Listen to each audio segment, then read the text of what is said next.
का 17 सालों से जो बिखेर रहा है, करोड़ों परिवारों में मुस्कान सुरक्षा की, दे रहा है आत्मविश्वास, आत्मनिर्भरता का। 7 दशकों से जिसने सच किए हैं अनगिनत सपने, निभाया है साथ मुश्किलों में, जरूरतों में।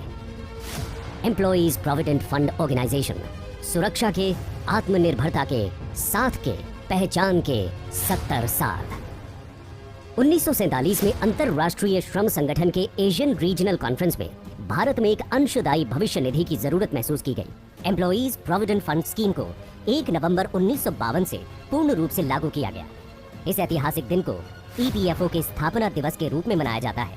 पिछले 70 वर्षों की इस यात्रा में ईपीएफ एक्ट और स्कीम्स में कई प्रावधान एवं संशोधन किए गए, जिनमें खास है 1953 में वॉलंटरी कवरेज का प्रावधान, 1960 में एम्प्लॉइज थ्रेशोल्ड संख्या 50 से घटाकर 20 करना, 1963 में सेक्शन 7A का प्रावधान, 1971 में फैमिली पेंशन स्कीम की शुरुआत और 1976 में employees deposit linked insurance scheme की शुरुआत।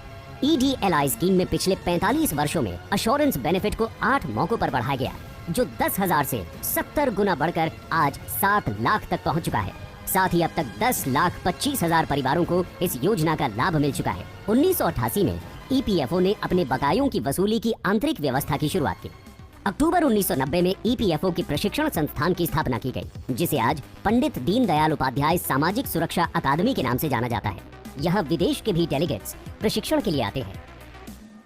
1995 में एम्प्लॉइज पेंशन स्कीम की शुरुआत की गई, जिसमें सेवानिवृत्ति पर पेंशन के साथ साथ विधवा, विधुर, अनाथ, आश्रित, माता पिता, अशक्त और बाल पेंशन भी दी जाती है। और ईपीएफओ के पेंशनर दायरे में ऐसे 1/3 पेंशनर हैं। विदेशों में काम कर रहे भारतीय कर्मचारियों की सामाजिक सुरक्षा के लिए 2008 में इंटरनेशनल वर्कर्स के लिए स्पेशल प्रावधान भी लाया गया, जिसके अंतर्गत 20 देशों के साथ सोशल सिक्योरिटी अग्रीमेंट हो चुका है और 17 देशों के साथ बातचीत जारी है।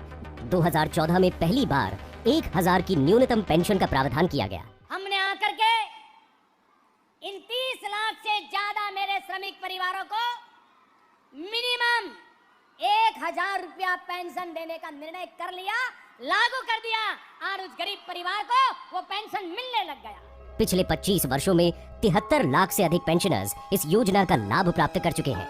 ईपीएफ योजना की सेवाओं को सुगम बनाने और सदस्यों को सीधे लाभ प्रदान करने के लिए कई पहल की गई, जिनमें सबसे प्रमुख है यूएएन यानी यूनिवर्सल अकाउंट नंबर, जिसे माननीय प्रधानमंत्री श्री नरेंद्र मोदी द्वारा 16 अक्टूबर 2014 को लॉन्च किया गया और 2017 में इसे आधार नंबर से भी जोड़ दिया गया। अब तक 17 करोड़ कर्मचारियों को यूएएन दिया जा चुका है। भारत सरकार द्वारा लिए गए एक अभूतपूर्व निर्णय के तहत अक्टूबर 2019 में ईपीएफ एक्ट को पूरे जम्मू एवं कश्मीर तथा लद्दाख में भी लागू कर दिया गया। कोरोना महामारी के दौरान जब जिंदगी थम गई थी, हताशा और निराशा ने हमें घेर लिया था, उस मुश्किल दौर में भी ईपीएफओ ने ऑटो क्लेम सेटलमेंट और मल्टी लोकेशन क्लेम सेटलमेंट के द्वारा अपने सदस्यों की सेवा जारी रखी।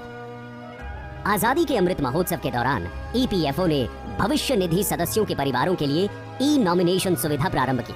इसके तहत 75 लाख नॉमिनेशंस का लक्ष्य रखा गया, जिसे पीछे छोड़ ईपीएफओ ने 1.5 करोड़ का आंकड़ा पार कर लिया है। 70 साल पहले मात्र 6 उद्योगों में 1267 संस्थानों, 5,42,000 कर्मचारियों, 300 की वेतन सीमा और 7 करोड़ के कॉर्पस से शुरू हुआ ईपीएफओ का सफर 196 उद्योगों में 6 लाख संस्थानों में 6 करोड़ कंट्रीब्यूटरी मेंबर्स, 15,000 की वेतन सीमा और 18 लाख करोड़ के कॉर्पस तक पहुंच चुका है।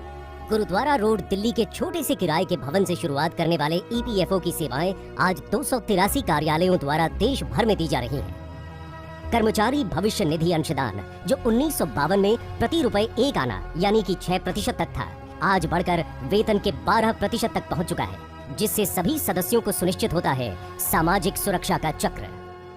1952 में ईपीएफओ का 19 सदस्यों वाला त्रिपक्षीय केंद्रीय न्यासी बोर्ड आज 43 सदस्यों का स्वरूप ले चुका है। सामाजिक सुरक्षा के लिए प्रतिबद्ध ईपीएफओ अब अमृत काल में एक बेहतर कल के लक्ष्य के साथ निरंतर आगे बढ़ रहा है। ईपीएफओ, अमृत काल, बेहतर कल।